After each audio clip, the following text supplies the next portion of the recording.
Y como ya leímos el capítulo, aquella vez que expusimos la primera parte del capítulo 4, vamos a leer solamente del versículo 19 al versículo 22 después de orar al Señor. Padre, bendito sea tu nombre, Señor, eternamente y para siempre. Bendito seas y seas glorificado, Señor, en nuestros corazones. Seamos edificados, Señor, mediante la comprensión y la aplicación, Señor, de tu verdad. Señor, somos como aquellos hombres necesitados, Señor. Danos, Señor, danos, derrama en nosotros tu bendición, danos de tu gracia, danos de tu misericordia, Señor, para que seamos alentados, para que seamos fortalecidos, para que crezcamos cada vez más a la imagen de Jesucristo, en quien en su nombre pedimos todas estas cosas. Amén.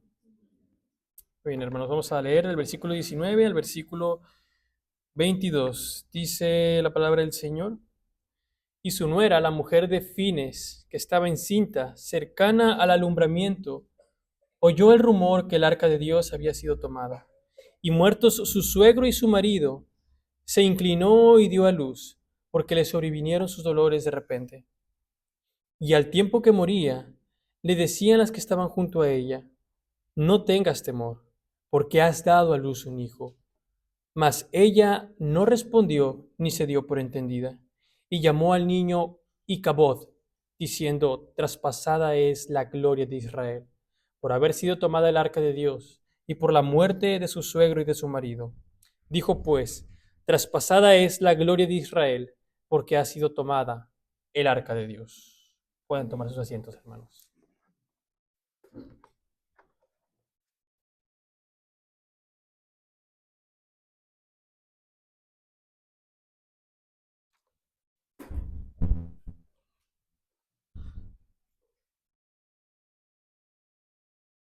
Hermanos, la vez pasada meditamos en Primera de Samuel, capítulo 4, y vimos el terrible nombre de Icabod. La gloria se ha ido, la gloria se ha apartado. Y vimos principalmente las causas de Icabod: el pecado, el desprecio por Dios, la formalidad religiosa y la corrupción espiritual. Eso fue lo que estuvimos considerando el sermón pasado en Primera de Samuel, capítulo 4. Hoy no nos vamos a centrar tanto en el diagnóstico, sino en el tratamiento. No vamos a preguntar tanto por qué se fue la gloria. Eso lo vimos el sermón pasado. Sino más bien, ¿qué debemos de hacer para que no se vaya? Porque Primera de Samuel, del capítulo 2 al capítulo 4, no es solamente una advertencia histórica. Es un espejo para la iglesia en cada generación. Y si algo debemos entender es esto, hermanos: la presencia visible de Dios en una iglesia no es automática ni garantizada por tradición.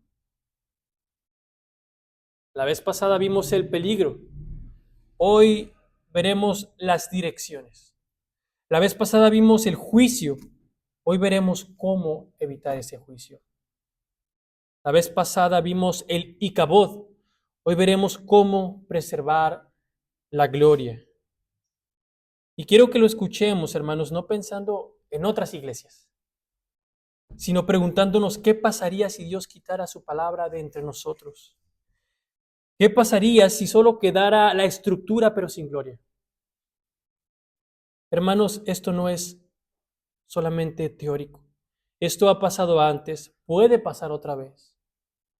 Por eso hoy, hermanos, pretendemos ver 10 direcciones claras para que la gloria de Dios no sea parte de nuestra iglesia, no sea parte de nuestros hogares, no sea parte de nuestras almas.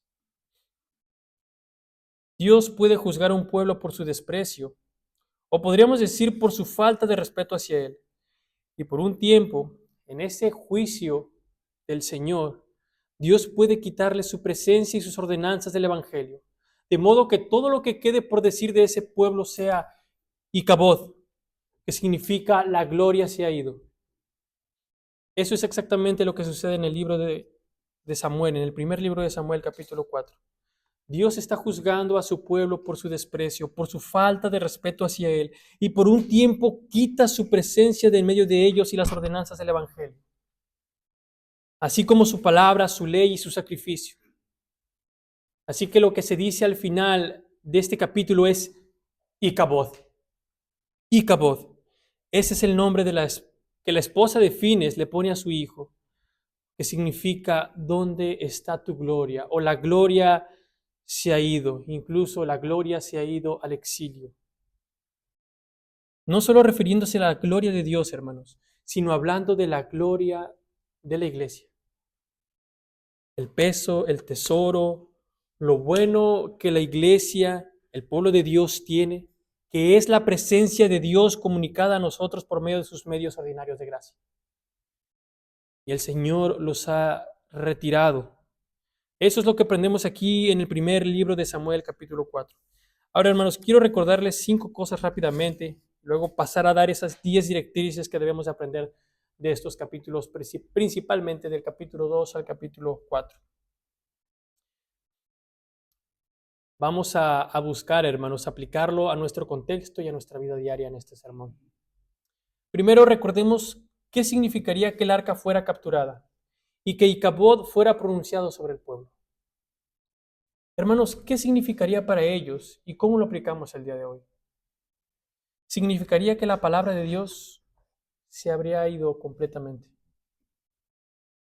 Dios hablaba desde el propiciatorio sobre el arca del pacto. Ahora están sin palabra. Desde el versículo 1 del capítulo 4 hasta el capítulo 7 en el versículo 3, no hay nada de palabra del Señor en Israel. El arca se ha ido. Es una imagen terrible. No hay palabra. No hay palabra. También significaría, hermanos, que la ley de Dios se ha ido. La ley estaba escrita en las tablas de piedra dentro del arca del pacto. Y si el arca se va, la ley se va con el arca. Es una imagen de que la ley de Dios se ha ido. Su palabra se ha ido, su ley se ha ido. En tercer lugar, significaría que el evangelio de Dios se ha ido. Ahí era donde ocurría el día de la expiación, donde se rociaba la sangre y se ofrecían los sacrificios de animales que prefiguraban a Cristo en la cruz. Hermanos, esto anticipa la predicación de Cristo crucificado y anticipa también la cena del Señor, cuando proclamamos la muerte del Señor al tomar el pan y la copa. Así que la palabra se ha ido, la ley se ha ido, el evangelio se ha ido y también la comunión con Dios en la adoración se ha ido. Dios se comunicaba con su pueblo desde el propiciatorio, que estaba sobre el arca del pacto y era el medio principal de su adoración ceremonial. Todo estaba ligado al arca, sin palabra, sin ley, sin evangelio, sin comunión con Dios en la adoración. En resumen, se podría decir que la gloria de la iglesia se había ido. Eso es lo que significaría que el arca fuera capturada y que Icabod fuera pronunciado. En segundo lugar, recordemos por qué pecados graves Dios permitió que el arca fuera capturada. Lo vemos principalmente del capítulo 2 al capítulo 4. Esto es un juicio directo contra su pueblo. ¿Qué vemos antes de esto, hermanos, de este juicio? Número 1, los líderes espirituales conocían acerca del Señor, pero no conocían al Señor de manera salvadora. Número 2, ignoraron la ley de Dios y establecieron costumbres y tradiciones humanas en lugar de los mandamientos claros del Señor. Número 3, menospreciaron el sacrificio del Señor y lo trataron con desprecio. Creo que cuando estoy mencionando esto, usted puede tener un flashback o puede devolverse a las predicaciones pasadas y ver todas aquellas acciones que tomaron los hijos principalmente de Elí, que eran en contra del Señor. Número 4, insistieron en hacer su propia voluntad y odiaban la reprensión. Número 5, fueron culpables de inmoralidad sexual sin arrepentimiento. Los hijos de Eli, Ofni y Fines dormían con mujeres que venían al templo. Número 6. Dejaron el pecado sin reprensión seria ni una disciplina que era necesaria. Número 7. El pueblo se entregó a la superstición y a la mera formalidad, confiando en que el arca lo salvaría en vez de buscar al Señor. Número 8. Vieron a Dios no como glorioso y digno de adoración, sino como algo útil y conveniente para sus propios fines. Número 9. Despreciaron la palabra del Señor y no acudieron al profeta Samuel tras su derrota. Y número 10. No clamaron al Señor en oración cuando fueron derrotados. Por estos pecados graves, hermanos, el Señor permitió que el arca fuera capturada. Incluso permitió que los filisteos derrotaran a su pueblo y se llevaran el arca. No solamente fue una derrota, sino fue una derrota y el arca fue capturada. En tercer lugar, hermanos, ¿cómo debía sentirse el pueblo ante la amenaza de que el arca fuera capturada? Lo vemos claramente en Elí. Quien temblaba, dice en el versículo 13 del capítulo 4. Su corazón temblaba ante solo la idea de que las ordenanzas de Dios fueran quitadas. Hermanos, así deberíamos de responder nosotros al leer pasajes así, o a leer cartas en Apocalipsis capítulo 2 y 3, donde el Señor Jesucristo dice que si no hay arrepentimiento, quitará el candelero. En Apocalipsis capítulo 2, versículo 5, Cristo le dice a la iglesia en Éfeso que si no se arrepiente, quitará su candelero, la imagen del mensaje puro del Evangelio y la adoración pura en una iglesia visible. Y si uno conoce algo de historia y de geografía, sabe lo que ocurrió con la iglesia en Éfeso. Hoy está en ruinas. No hay iglesia ahí. Éfeso está en lo que hoy es Turquía. ¿Y saben quién domina ahí? El Islam domina esa región. Cristo cumplió su advertencia. Lo mismo podría decirse de Inglaterra, hermanos, antigua tierra de reformadores y puritanos. Hoy la gloria se ha ido. Hoy la gloria se ha ido. Incluso en Estados Unidos, instituciones como Harvard fueron fundadas como centros de formación pastoral calvinista. ¿Qué ha ocurrido, hermanos? Por el desprecio al Señor, la gloria se ha ido. Y hermanos, esto puede sucedernos. No debemos presumir de la misericordia de Dios. Puede llegar el día en que alguien predique falsas doctrinas desde este púlpito si no nos aferramos continuamente a Cristo. Por eso, hermanos, buscaremos dar 10 directrices el día de hoy. La primera directriz. Esfuércense no solo por conocer acerca del Señor, sino por conocer al Señor de una manera salvadora y santificadora. Ofni y Fines sabían acerca del Señor, pero no lo conocían. Debemos esforzarnos, hermanos, por tener comunión con Dios por medio de la palabra, por medio de la oración, por medio de la alabanza. No solamente verlo como una transacción religiosa. Bueno, yo voy a cumplir con esas cosas que dices de una manera monótona. Cristo dijo que conocer a Dios es la suma total de la vida eterna. Juan 17:3. Pablo dice en Filipenses capítulo 3 que este conocimiento vale para perderlo todo con tal de ganar a Cristo y conocerlo a Él y el poder de su resurrección. No basta con entender teología sistemática. No es suficiente. Debemos conocer personalmente al Dios verdadero. Él dice que esto vale la pena perderlo todo. Pablo también ora para que santos como ustedes y yo crezcamos en esto, hermanos. Esta es una de sus oraciones en el libro de Efesios, capítulo 3, versículo 14 al 19. Dice, por esta causa doblo mis rodillas ante el Padre, de quien toma nombre toda familia en los cielos y en la tierra, para que conforme a las riquezas de su gloria os conceda ser fortalecidos con poder en el hombre interior por su Espíritu. Luego dice, para que Cristo habite por la fe en vuestros corazones. Hermanos, este es el aspecto experimental, el conocer nuestro Señor Jesucristo. Está hablando a cristianos. No está diciendo, oro para que se conviertan y Cristo venga a vivir en su corazón. No, Él está diciendo, oro para que Cristo habite, para que tome residencia en sus corazones por la fe. Esto es conocer al Señor mucho, mucho más que simplemente conocer cosas acerca de Él. Y continúa, para que arraigados y cimentados en amor, seáis plenamente capaces de comprender con todos los santos cuál sea la anchura, la longitud, la altura y la profundidad de conocer el amor de Cristo que excede a todo conocimiento, para que seáis llenos de toda la plenitud de Dios. Cristo dice que la suma total de la vida eterna es conocer a Dios. Pablo dice que vale la pena perderlo todo por conocer a Cristo. Y su oración es que Cristo habite en sus corazones por la fe, para que conozcan el amor de Cristo que sobrepasa el conocimiento. Esfuércense, creyentes, por conocer al Señor, no solo por conocer cosas acerca de Él. Si nos contentamos con solo saber cosas sobre Él, deberíamos esperar que un día el Señor pronuncie Icabod sobre nosotros. Los hijos de Elí conocían cosas acerca del Señor. Icabod fue pronunciado.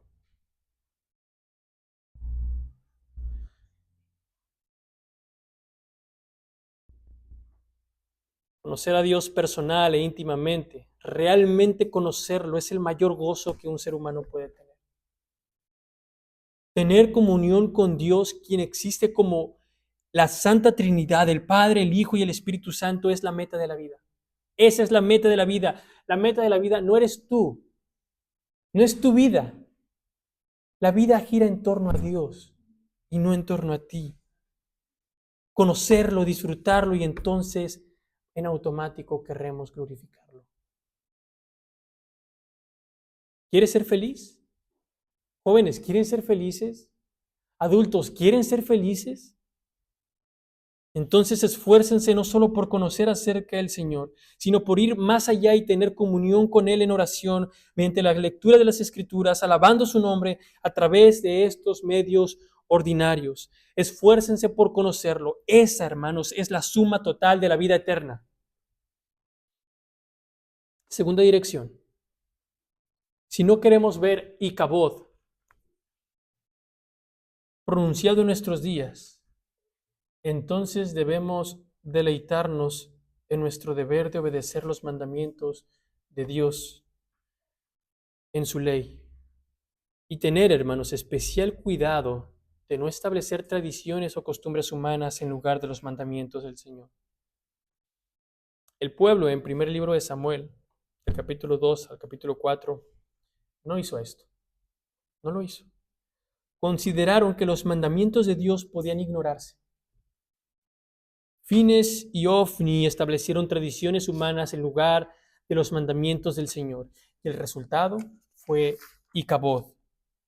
De manera que debiésemos de deleitarnos en nuestro deber de obedecer la ley de Dios. Que su oración sea poder responder como David en el Salmo 119, versículo 97. Oh, cuánto amo yo tu ley. Todo el día es ella mi meditación. Esa debería ser nuestra respuesta, esa debería ser nuestra oración. Y esto necesita recuperarse en la iglesia occidental moderna. Muchos crecimos escuchando que la ley de Dios solo sirve para mostrarnos que somos pecadores. Y ciertamente nos sirve para mostrarnos que somos pecadores. Pero ese es solo uno de los usos de la ley. No es el único. Después de que la ley revela tu pecado y te lleva a Cristo para que seas perdonado y declarado justo en Él, ¿se convierte acaso la ley en tu delicia? La ley no solo revela el pecado, también muestra el camino de justicia y de cómo vivir una vida agradable al Señor. No para que Él te salve, sino porque Él ya te ha salvado. Nuestra confesión, la Confesión Bautista de Londres de 1689, en el capítulo 19, párrafo 6, explica que aunque los creyentes no están bajo la ley como pacto de obras para ser justificados o condenados, la ley sigue siendo de gran utilidad. Es una regla de vida, nos informa de la voluntad de Dios, dirige y obliga a caminar conforme a ella. También descubre la corrupción de nuestro corazón, nos lleva a humillarnos, a odiar el pecado y a ver continuamente cuánto necesitamos de Cristo. Uno de los pecados del pueblo fue despreciar e ignorar la ley del Señor. Y Dios pronunció Icabod sobre ellos. ¿Quieres que la gloria sea parte de tu iglesia? ¿De tu hogar? ¿De tu vida? Entonces, ignora la ley de Dios. Ignórala. Y tendrás Icabod garantizado.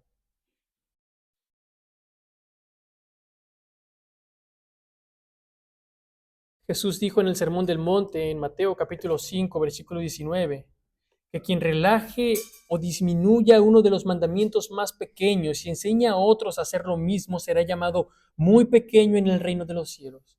Pero quien los practique y los enseñe será llamado grande en el reino. Así que esa es la segunda dirección.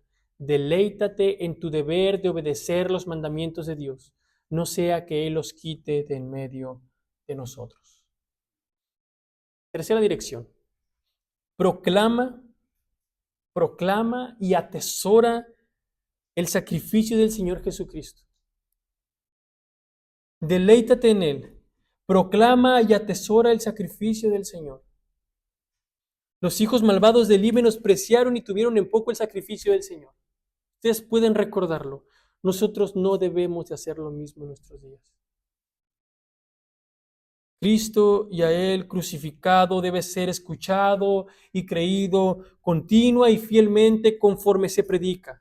Cristo y a Él crucificado debe ser proclamado y creído constantemente por medio de la predicación de la palabra. Pablo dice en la primera epístola a los Corintios, en el capítulo 1, versículo 23 al 24, nosotros predicamos a Cristo crucificado, para los judíos ciertamente tropezadero y para los gentiles locura, mas para los llamados, tanto judíos como griegos, Cristo, poder de Dios y sabiduría de Dios. Fue en parte por el desprecio o por el sacrificio del Señor lo que llevó a que se pronunciara Icabod sobre el pueblo. El Señor diciendo, ok, no les importa a Cristo crucificado, no les importa eso, no hay problema. Yo se los quito. Yo lo retiro. Ya no lo escucharán más. Les daré los deseos de su corazón. Y déjame preguntarte, hermano, ¿qué estarías dispuesto a hacer para asegurar que la predicación fiel de Cristo crucificado continúe? ¿Qué estarías dispuesto a sacrificar para seguir oyendo la predicación de Jesucristo y a Él crucificado para pecadores como tú y como yo? Nuestra única esperanza en vida y en muerte, que Cristo nos redimió en la cruz. Muchos de nuestros amados reformadores y puritanos murieron para que hoy podamos tener la predicación clara y pura del Evangelio. Y si llega el tiempo en que tengas que dar tu vida para que las futuras generaciones oigan a Cristo crucificado, predicado con claridad, ¿qué estarías dispuesto a hacer?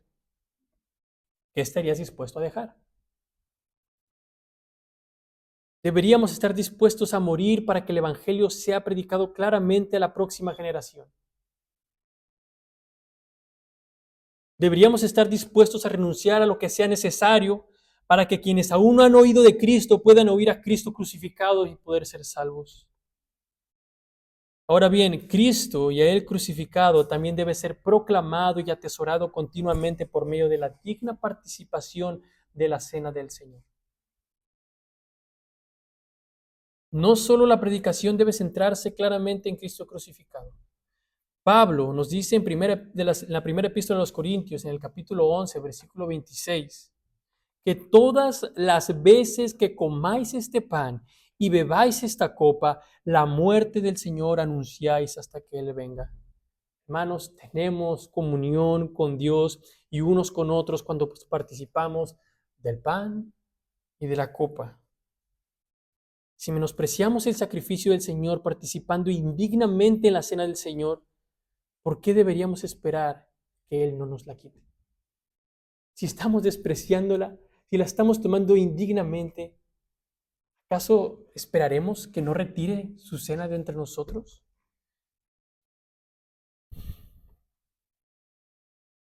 John Bunyan dijo, después de Dios mismo, nada es tan precioso para un hombre justo como las ordenanzas de Dios. Muchos hoy ni siquiera entenderían esta frase. Bunyan estaba afirmando una verdad que a menudo se ha perdido.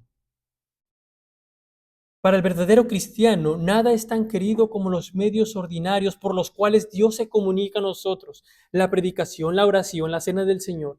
Y lo único más precioso que las ordenanzas de Dios es Dios mismo. Hace unos meses se cumplió el aniversario de la muerte de dos hombres en Oxford, Inglaterra, el 16 de octubre de 1555. Nicholas Ridley y Hugh Gladmer fueron quemados vivos por su fe en Jesucristo bajo el reinado de María Tudor. Y las sanguinarias, ustedes están llevando la historia de la iglesia, no sé si ya pasaron por ahí, pero te podrás imaginar por qué los mataron. Pero no fue simplemente por traducir las escrituras, ni por predicar el evangelio. Fueron ejecutados porque atacaron la doctrina de la misa romana, la enseñanza católica romana sobre la Eucaristía. Defendieron la doctrina bíblica de la cena del Señor. Estaban dispuestos a morir quemados para defender la correcta administración y la digna participación en la cena del Señor. Cuando el fuego fue encendido a sus pies, Gladmer le dijo a Ridley: ten ánimo, maestro Ridley, y sé valiente. Hoy, por la gracia de Dios, encenderemos tal llama en Inglaterra que confío nunca se apagará. Hermanos, esa llama se encendió. Estos hombres fueron precursores de los puritanos, a quienes Dios usó poderosamente para bendecir a la iglesia hasta el día de hoy. Y te pregunto, ¿qué estarías dispuesto a hacer para defender la correcta administración y la digna participación en la cena del Señor? Algunos quizá ni siquiera se preocupan si la toman o no. Se pierde un domingo y no importa. Pero estos hombres estuvieron dispuestos a morir para que Cristo fuera proclamado y fuera disfrutado, para que su sacrificio fuera honrado y su pueblo participara dignamente del pan y la copa. También podemos pensar en Jonathan Edwards, quien fue expulsado de su iglesia en Northampton, porque no se dio en lo que la Escritura enseña sobre la participación digna de la cena del Señor. Ahí muchos querían que todos participaran, incluso los inconversos, pero Edwards sostuvo que era solo para creyentes verdaderos. Por mantenerse firme en la enseñanza bíblica, Jonathan Edwards fue despedido. Fue despedido, hermanos, por mantenerse firme en la enseñanza bíblica. Y estuvo dispuesto a aceptar eso. No dijo, daré marcha atrás para que no me despidas. No se dio. Necesitamos esa misma determinación hoy para proclamar y atesorar el sacrificio del Señor Jesucristo. Cuarta dirección, hermanos. Abstente de insistir en tu propia voluntad y recibe con humildad la reprensión fraternal. Abstente de insistir en tu propia voluntad y recibe con humildad la reprensión fraternal. Ofni y Fines insistieron en hacer su propia voluntad. No quisieron escuchar cuando fueron reprendidos. No querían ser corregidos. Querían hacer lo que ellos querían hacer. Y debemos aprender de ese ejemplo negativo para nosotros. Amados hermanos, el amor no insiste en lo suyo. Por lo tanto, tú y yo no debemos insistir en nuestra propia manera si esperamos amar a Dios y amar a nuestro prójimo. 1 Corintios 13, 4 al 5 dice que el amor no busca lo suyo. Debemos recibir con agrado la reprensión fraternal cuando estamos en error. Estar dispuestos a escuchar y a considerar seriamente que probablemente estamos equivocados. Todos tropezamos de muchas maneras. El que aborrece la reprensión morirá, dice Proverbios capítulo 15, versículo 10. Por lo tanto, debemos ver la corrección, hermanos, como uno de los instrumentos que Dios usa para nuestra santificación. Aún, si quien trae la reprensión está equivocado, porque sí, te pueden reprender equivocadamente, pero debemos aprovechar esa oportunidad para examinarnos. Debemos tomarlo como una buena oportunidad para examinarnos. Cuarta dirección, hermanos. Entonces, si no queremos ver el arca de Dios quitada del medio nuestro, debemos dejar de insistir en nuestra propia voluntad, matar todo egoísmo y recibir la corrección fraternal. Quinta dirección. Huye, huye, escapa, corre de la inmoralidad sexual y glorifica a Dios en tu cuerpo. Corre, huye. Ofni y Fines no lo hicieron. Y poco después fue pronunciado Icabod. 1 Corintios 6, 18 al 20 dice, huid de la fornicación. ¿No sabéis que vuestro cuerpo es templo del Espíritu Santo? No sois vuestros porque habéis sido comprados por precio. Glorificad pues a Dios en vuestro cuerpo. Especialmente ustedes jóvenes y adultos jóvenes. Escuchemos con claridad. Huyan de todo acto, huyan de todo pensamiento, huyan de toda práctica sexual fuera del pacto del matrimonio entre un hombre y una mujer. Huyan de las ocasiones, de los pensamientos, de cualquier contacto fuera de ese pacto. Corran, escapen, huyan. Tú que estás viviendo en pecado sexual, abandónalo ahora. Y no soy yo el que lo está diciendo, es Cristo mismo quien te está diciendo por medio de esta predicación. Abandónalo ahora y aférrate a Cristo por la fe. Tú que estás haciendo las paces con el pecado sexual, huye ahora y aférrate a Cristo. No lo toleres. Tú que no estás dispuesto a dejarlo, necesitas oír que no puedes estar casado con tu pecado y con Cristo al mismo tiempo. Es imposible. Debes divorciarte de tu pecado antes de unirte a Cristo. Si no estás dispuesto a arrepentirte y a dejar tu pecado, no heredarás el reino de Dios. Puedes tropezar, pero debes desear romper con tu pecado. Si estás dispuesto, pero te sientes débil, busca ayuda. Busca ayuda. Hermanos en Cristo, si eres hombre, busca hombres que te puedan ayudar a sobrellevar tus cargas. Si eres mujer, no luches sola. Acude a hermanas en Cristo. No luches solo. Sobrellevad los unos las cargas de los otros. Huyan de la inmoralidad sexual y glorifiquen a Dios en su cuerpo. Sexta dirección, hermanos. No dejes el pecado sin reprensión seria o disciplina necesaria. Esto fue lo que hizo Elí. Dejó el pecado de sus hijos sin tratar hasta que todo el pueblo lo supo. Y cuando finalmente habló, fue débil donde debía de haber sido firme. Quería ignorarlo. No tuvo más escapatoria. Era evidente a los ojos de todos. En lugar de ser fuerte y firme, fue lo que siempre había estado mostrando, un hombre débil.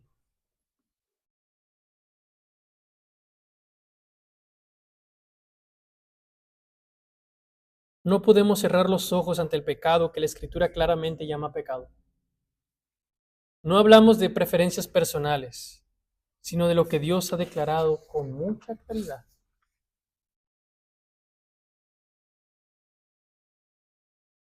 Propósito. Con mucha claridad ha establecido guardar el día del Señor. Y aquellos que con mucha facilidad no guardan el día del Señor pueden ser confrontados por no estarlo cumpliendo. Por eso se practica la disciplina eclesiástica, hermanos, por el bien del creyente y para la gloria de Dios. Hebreos capítulo 12, versículo 11, dice que aunque la disciplina parece dolorosa al principio, produce fruto apacible de justicia. Y en Lucas capítulo 17, versículo 13 nos dice, si tu hermano peca, repréndele, y si se arrepiente, perdónale. Si una iglesia se niega a practicar la disciplina cuando hay un pecado no arrepentido, debería de esperar que pronto se pronuncie Icabod. Que pronto se pronuncie Icabod. No podemos guiñar el ojo ante el pecado. Debe tratarse con amor, debe tratarse con seriedad, con una fidelidad bíblica. Séptima dirección, confía en el Señor y guárdate de la superstición y la mera formalidad. Nuestra fe debe estar en el Señor mismo, en Cristo Jesús, no en los símbolos en sí. No está en el pan ni en la copa, sino en lo que representan. No está en un libro, sino en aquel a quien el libro está revelando. No podemos caer en la formalidad vacía de leer la Biblia, participar de la cena, cantar himnos, pero sin fe viva en Cristo.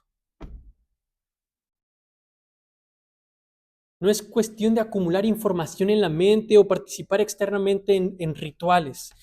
Si no hay fe, si no hay corazón, se convierte en formalismo o se convierte en superstición. Igual que cuando Israel llevó el arca del pacto al campamento, pensando que eso forzaría a Dios a darles la victoria. Eso es una forma de ver la superstición el día de hoy. Nuestra confianza debe estar en el Señor, no en los medios separados de Él. La copa y el pan no pueden salvarte. Estas páginas de las Escrituras no pueden salvarte por sí solas. Que te las metas a tu mente no te puede salvar. Cristo Jesús y Él solamente puede salvarte. Mira al Señor Jesucristo con fe y cuídate de cualquier tipo de formalidad cuando vengas a la mesa del Señor. Tú podrías saber toda la Biblia de memoria y no ser salvo. Puedes tomar la cena del Señor todas las veces y no ser salvo. Estar confiando en los medios antes que tener una fe salvadora.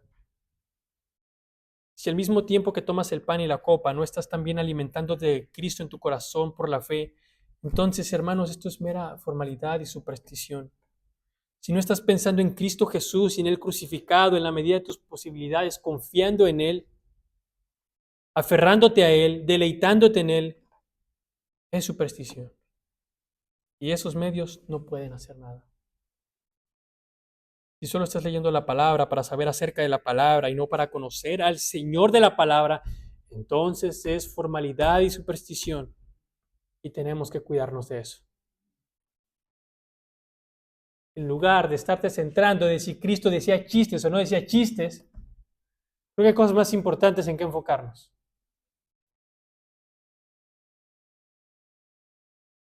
Primera de Corintios, capítulo 11, versículo 20. Antes de que Pablo comience a reprender a la iglesia en Corinto por participar en la cena del Señor de una manera indigna, dice: Cuando pues os reunís vosotros, esto no es comer la cena del Señor. Lo que quiere decir es que están comiendo el pan y tomando la copa, pero como lo hacen de manera indigna, ni siquiera es la cena del Señor. Eso que están haciendo no es la cena del Señor, les está diciendo Pablo. Para la iglesia en Corinto se había convertido simplemente en una formalidad y superstición.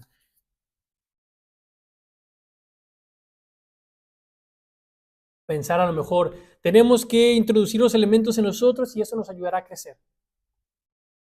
No había fe en Cristo. Y debemos confiar no en los elementos, no confiamos en los medios de gracia, confiamos en el Dios de gracia. Confía en el Señor Dios Padre que te escogió creyente y te adoptó en su familia. Confía en el Señor Jesucristo. Santos, ustedes son santos. Santos comprados en la cruz y que intercede por ti en el cielo. Míralo a Él con fe. Confía en Dios el Espíritu que te selló para el día de la redención y te fortalece en tu vida cristiana. No mires a los medios de gracia, mira al Dios de gracia y confía en Él. Así que les pregunto, examínense.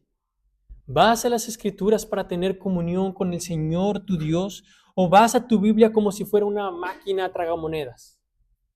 Me interesa saber de ese tema. Voy a las escrituras porque quiero saber de ese tema en específico. Voy a invertir tiempo en la lectura bíblica. Jalo la palanca y Dios me va a dar algo. Incluso me va a dar algo que es bueno, paz, gozo. No me estoy refiriendo ya ni siquiera a cosas carnales, sino a cosas espirituales. Pero lo haces de una manera que tú lo estás interpretando como una máquina. Este es el trato. Meto tus palabras en mi mente y tú me das estas cosas, ¿es cierto? ¿De esa manera vas a las escrituras? Si es así, eso es formalidad y superstición. Debes de ir a las escrituras para tener comunión con el Señor que es revelado en las escrituras. Para eso debes de ir. ¿Vienes a adorar en la asamblea de los santos en el día del Señor en sumisión a Dios o en superstición? ¿Vienes a la mesa del Señor con fe, ejerciendo fe, actuando en fe en el Señor Jesucristo o vienes con formalidad?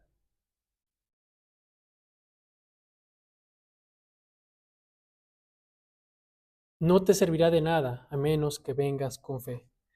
Así que ve con una fe, confiando en el Señor Jesucristo y pensando en el costo que Él pagó en la cruz por nuestros pecados. Ve a las Escrituras para conocer al Señor de las Escrituras. Ven a adorar al Señor con gozosa sumisión a su gobierno soberano y reconociendo que Él es digno de recibir nuestra adoración. Confía en el Señor Dios y cuídate de la superstición y la mera formalidad. Octavo punto, octava instrucción. Mira a nuestro Dios trino. Míralo como glorioso. Míralo como digno de adoración. Y cuídate de deslizarte hacia una visión de Dios como útil o conveniente. Permítanme mencionar este versículo en Marcos 14. Cómo se ve considerar a Jesús como hermoso y glorioso en contraste con considerarlo útil y conveniente. Tienes un contraste perfecto en Marcos capítulo 14.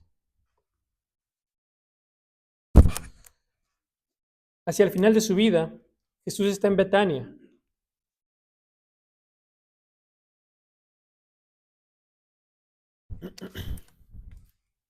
Y leemos que estando reclinado a la mesa, vino una mujer con frasco de alabastro con perfume de nardo puro, muy costoso, y quebrando el frasco lo derramó sobre su cabeza. Esta mujer sin nombre en Marcos 14 tomó el mayor tesoro que tenía, el mayor tesoro que tenía, que probablemente había pasado de generación en generación hasta llegar a ella.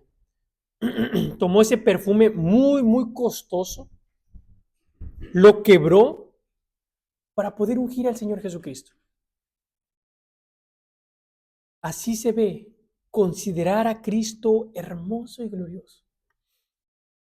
Renunciar a lo que tienes, a lo que tú probablemente pensabas que era de mayor valor en tu vida.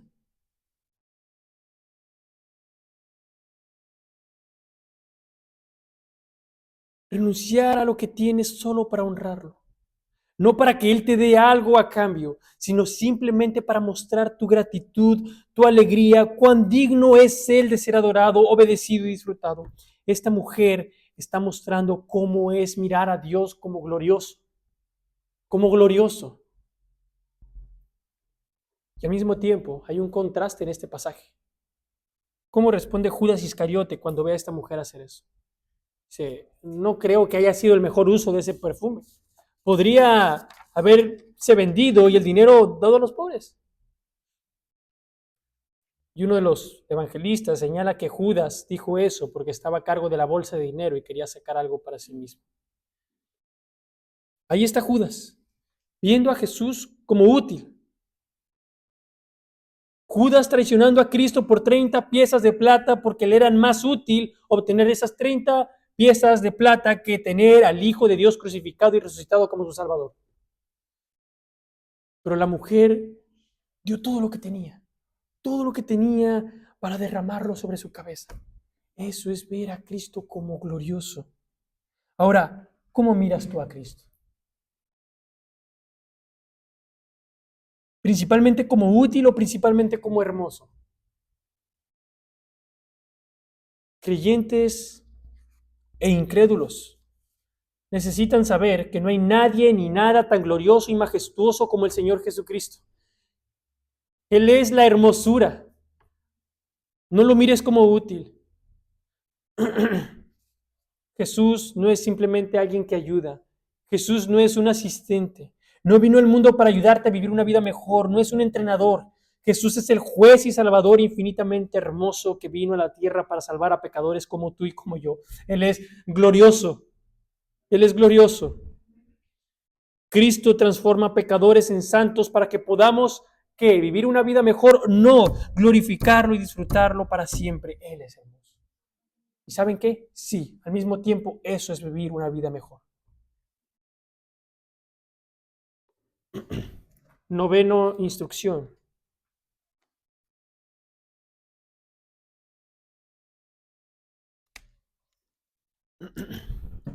Prestemos cuidadosa atención a las Escrituras, como a una lámpara que alumbra en lugar oscuro. Si no queremos que se pronuncie Icabod sobre nosotros, debemos de prestar cuidadosa atención a las palabras del Señor que se encuentran en las Escrituras. Esto es lo opuesto a lo que ellos hicieron. No fueron a Samuel, no quisieron escuchar lo que Dios había dicho en 1 Samuel capítulo 4, aunque ciertamente su palabra había llegado a toda nación. No la quisieron, no la quisieron. Y Dios dijo, está bien, ¿no la quieres? No la tendrás, no la tendrás. Y tenemos que aprender de eso, hermanos. Presta cuidadosa atención a las Escrituras. Pero dice en 2 de Pedro, capítulo 1, que debemos de prestar atención a las Escrituras como una lámpara que alumbra el lugar oscuro. Así que, ustedes que están sufriendo, esta lámpara que es la palabra de Dios, las Escrituras, es la lámpara que iluminará el rostro de Cristo aun cuando estén en la oscuridad. Por medio de las Escrituras vamos a ver el rostro de Cristo resplandecer en esos momentos oscuros. Ustedes que sufren, vayan a las Escrituras y presten cuidadosa atención, porque ahí Cristo se revela. Ustedes que están tropezando en el pecado, esta es la lámpara que alumbrará el camino de la justicia y los reprenderá por haber estado tanto tiempo arrastrándose en la zanja. Vayan a las Escrituras. Ustedes que están esforzándose por caminar fielmente hasta el final de su vida, no suelten esa lámpara, no la suelten. Si la dejan a un lado y no prestan cuidadosa atención a las Escrituras, o si yo no presto cuidadosa atención a las Escrituras, debemos esperar que Dios pronuncie tarde que temprano Icabod sobre nosotros. Prestemos cuidadosa atención a lo que Dios dice en su palabra. Y décimo, finalmente, acudamos constantemente al Señor Dios en oración. Acudan continuamente a Él en oración, clamando a Él por medio de Cristo y con fe. Esto no fue lo que el pueblo de Dios hizo en 1 Samuel capítulo 4. Josué sí lo hizo cuando fueron derrotados en Josué 7. Respondió a su derrota y batalla yendo al Señor en oración. Eso fue lo que hizo uno de los hombres que entró a la tierra prometida. Pero en 1 Samuel capítulo 4 no hacen esto. Simplemente dijeron, bueno, perdimos, vayamos a traer el arca. Hermanos, tenemos que aprender de eso, lo que Pablo dice en 1 Tesalonicenses capítulo 5, versículo 17. Orad sin cesar. Orad sin cesar. Mantengan su comunión con el Señor por medio de las Escrituras y de la oración. Dios puede juzgar a un pueblo por su desprecio o su falta de respeto hacia Él y por un tiempo quitar de en medio su presencia y las ordenanzas del Evangelio como lo hizo en este capítulo, como lo hizo en la iglesia de Éfeso. Y debemos esforzarnos para que eso no nos suceda a nosotros. Incrédulos, ustedes que aún no están unidos a Cristo, vayan a Él. Confíen en lo que hizo en la cruz para perdonarlos. Confíen en Él y en lo que hizo en su vida perfecta para que ustedes puedan ser contados como justos. Vayan a Cristo y confíen en aquel que resucitó de entre los muertos para quebrantar el poder del pecado y de la muerte, de modo que su muerte ya no sea un enemigo, sino que se convierta en victoria. Si van a Jesucristo incrédulos, Él los recibirá. Vayan a Él, vayan ahora. Amados creyentes, esfuércense por mirar continuamente a Cristo, celebrar a Cristo, obedecer a Cristo, deleitarse en Cristo, para que nunca tentemos a Dios a quitar nuestro candelero. Les recuerdo que Cristo es ese barco en el que navegamos hacia el cielo, y cada una de estas cosas, todos estos medios ordinarios de gracia, la palabra, la ley, el evangelio, la predicación de Cristo, la cena del Señor, la comunión con Dios y la adoración, cada una es como una cuerda que nos asegura el mástil en medio de las tormentas de la vida. No descuiden esas cuerdas del evangelio. Necesitamos esas cuerdas del evangelio para conocer al Señor Jesús.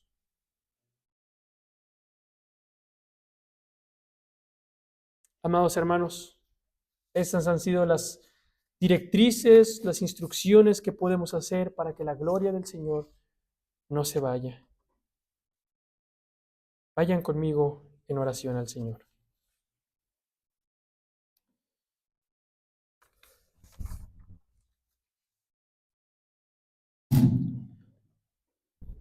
Padre nuestro, te pedimos que nos ayudes a aprender de estas enseñanzas, Señor, a aprender de estas instrucciones que podamos extraer de Primera de Samuel, capítulo 2 al 4, Señor.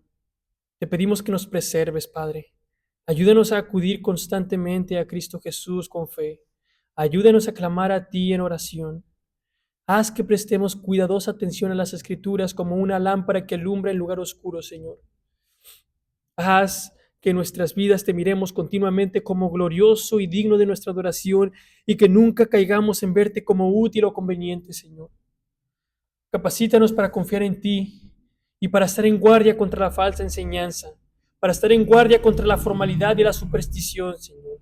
Capacítanos para nunca dejar el pecado sin una reprensión seria o la disciplina necesaria, Señor.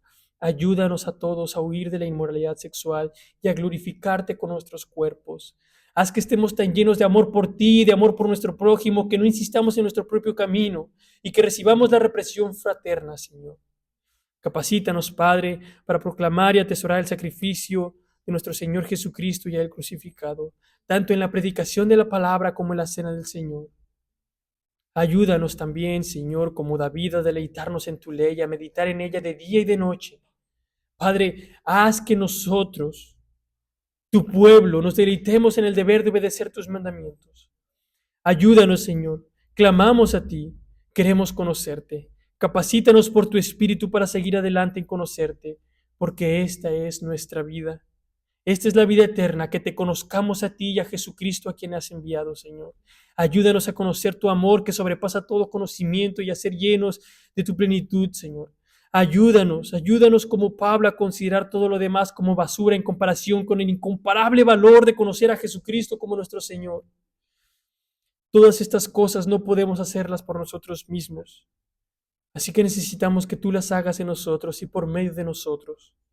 Para tu gloria, no quites nuestro candelero, Señor. Para tu gloria, ayúdanos a adorarte en espíritu y en verdad ahora. Salva a los pecadores, santifica a tu pueblo, purifica a tu iglesia, Señor. Produce en nosotros el fruto del Espíritu, amor, gozo, paz, paciencia, benignidad, bondad, mansedumbre, fidelidad y dominio propio, Señor. Haz que tu fruto abunde en nuestras vidas. Danos celo para alcanzar a los perdidos con el Evangelio. Te pedimos, Señor, que salves a Tijuana. Glorifica tu nombre. Ese es nuestro mayor deseo. Pedimos todas estas cosas en el precioso y glorioso nombre de Cristo Jesús. Amén.